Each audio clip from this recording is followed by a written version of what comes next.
Quantum leaders, the pre-conscious flow of reality. The creator's natural style, fluid, intuitive, and emotionally immersed, is already deeply rooted in the unseen. They don't arrive at their ideas through logic alone. They feel their way forward, often sensing what wants to emerge long before it makes sense.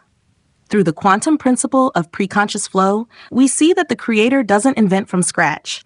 They listen to the field before the field speaks.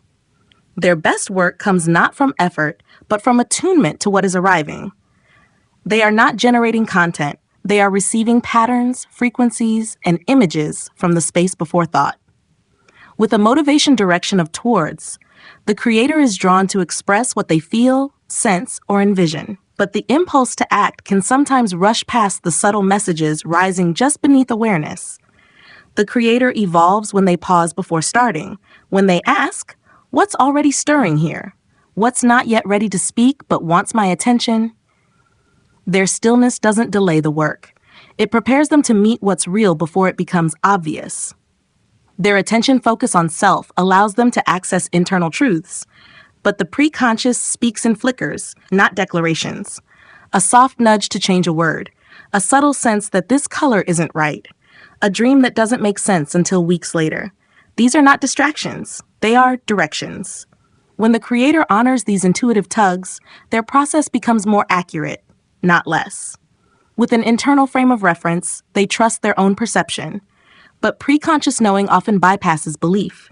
It doesn't wait for validation. The creator strengthens their quantum capacity when they allow space between instinct and edit, when they say, "I don't know why this is right yet, but I'll follow it."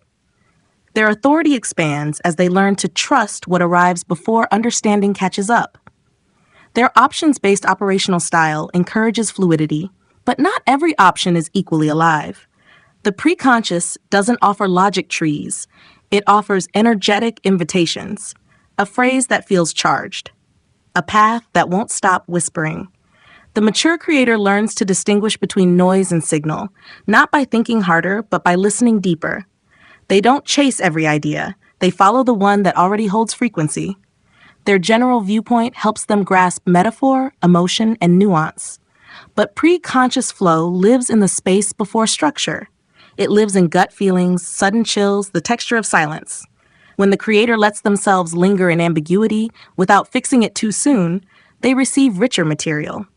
Their work becomes layered, not from planning, but from trusting what the field wants to reveal. With a solo work preference, they often dwell in deep internal spaces. But these spaces are not empty. They are alive with subtle input.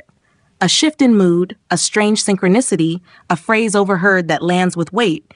These are field transmissions. When the creator allows these soft messages to shape the arc of their work, the result carries resonance beyond personal insight. Their emotional engagement is associated. They feel their way forward. The preconscious speaks through emotion, but not just through catharsis.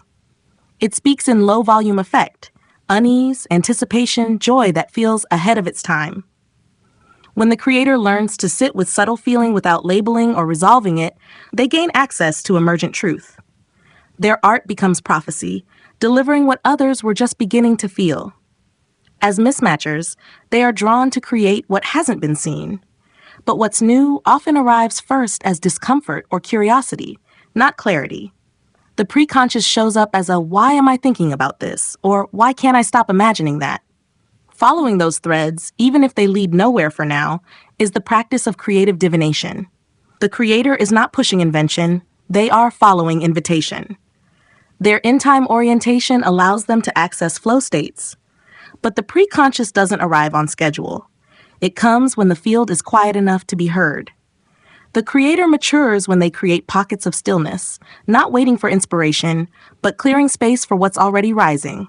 Timing becomes not a constraint, but a pulse they tune into.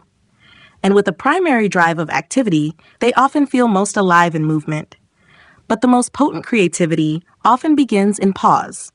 A walk, a bath, a stare out the window that suddenly becomes a breakthrough. These are not breaks from the work.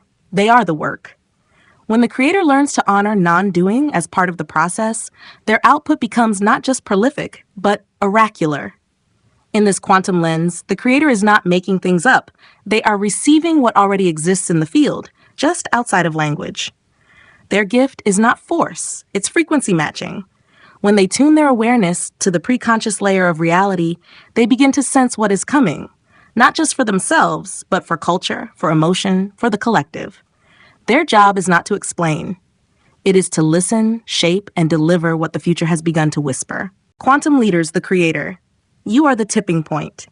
The creator's natural style, visionary, emotive, and tuned to the unseen, is often mistaken as indirect or peripheral. But under the quantum principle, you are the tipping point. The creator's subtle influence comes into full clarity. They are not on the margins of transformation. They are its threshold. In a world saturated with data, plans, and performance, it is often the creator's decision to speak a symbol, release a poem, express a raw truth, or simply hold an image of possibility that shifts the entire field. Their insight doesn't always arrive first, but their expression of it is what pivots the moment from abstraction into embodiment. With a motivation direction of towards, the creator is moved by vision, beauty, meaning, emotional clarity. But those visions only change the system when they are brought into form. The tipping point is not the idea itself, it is the creator's decision to birth it. A gesture, a sentence, a shift in tone. These become openings. Their courage to act on the unseen often becomes the moment everything else realigns.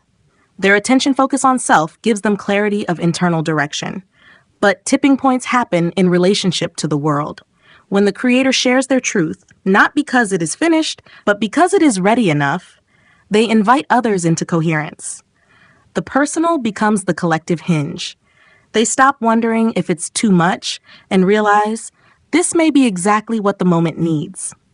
With an internal frame of reference, they often wait until something feels right to share. But tipping points don't wait for perfect clarity. They respond to aligned action. When the creator moves while the field is still unfolding, speaking the insight, releasing the work, naming the pattern, they shift others from inertia into resonance. The unformed gains momentum because they dared to name it. Their options-based operational style gives them many possible paths. But systems don't pivot from possibility alone. They shift when a choice is made. The creator tips the field when they choose the thread, finish the piece, commit to the performance, say, "This is what I'm here to say." Their leadership isn't loud. It's decisive presence.